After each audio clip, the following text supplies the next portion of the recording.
This job for cloud engineer is at Endeavour Group in Sydney, Australia. Endeavour Group was created in 2020 through the restructure and merger of the Woolworths Group drinks and hospitality businesses. Endeavour Group is looking for a cloud engineer with a deep understanding of Azure technologies to join their cloud infrastructure team in Sydney.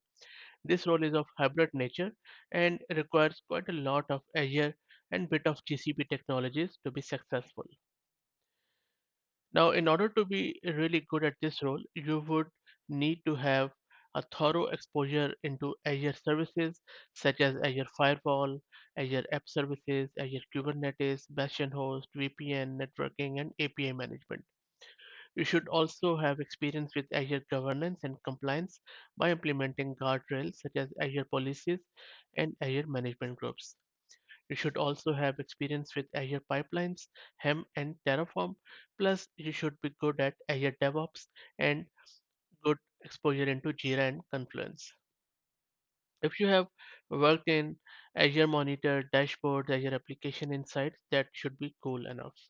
Now, this sounds like a mouthful, but if you really think about it, these are all the core services in the Azure cloud. So if you have worked in Azure cloud and if you know these services, then I think you should be good. If you want to apply for this role, go to Endeavor Group's website and apply directly from there. Thank you very much.